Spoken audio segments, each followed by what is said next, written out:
I've wanted a dog my whole life, and this is the story of how I got one.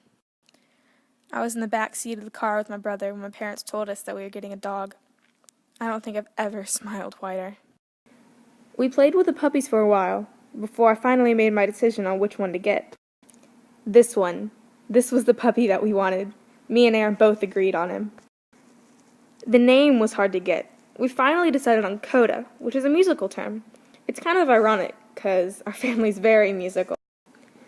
The year we got Coda, it snowed, and the snow was so thick that he couldn't walk through it. He was too small. He had to hop around, like a little bunny rabbit. Coda kept trying to eat the snowballs that we threw. He didn't understand why they kept disappearing. Coda loved the snow. He wanted to play in it for hours. When the snow turned to ice the next day, he was too light to break it, so whenever he tried to walk, all he would do was slide around. I have a pool in my backyard, and Coda, well, let's just say the pool is his favorite pastime. But he does hate getting water in his ears. The only thing that Coda will retrieve is his torpedo, a piece of rubber that falls down at the bottom of the pool, and then he dives to the bottom and gets it.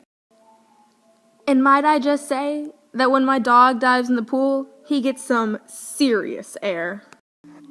As you can see, my dad and I like to race Coda. Well, not exactly race him, more like try to get away before he accidentally claws us.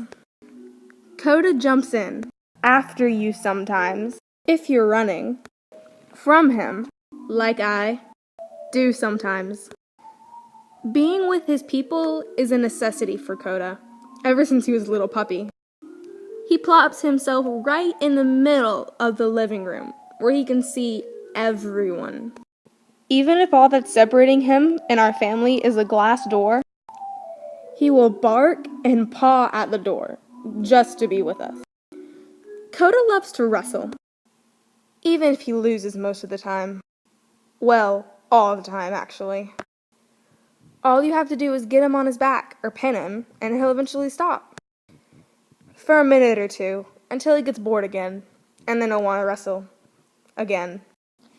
Being photogenic doesn't really come in my family. Well, in Aaron or I. But Coda has it. He's always smiling in pictures, and he looks adorable. It's so not fair. This is what happens when my mom tries to get a good picture of Aaron, Coda, and I.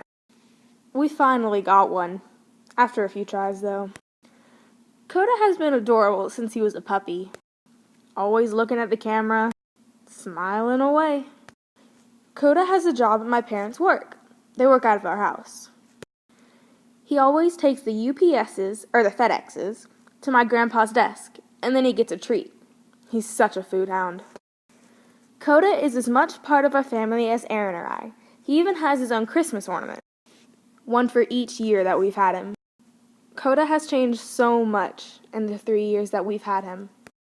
And so have I. He is still the most adorable thing that I have ever seen. He is the best dog I could have ever hoped for. And I love him to pieces.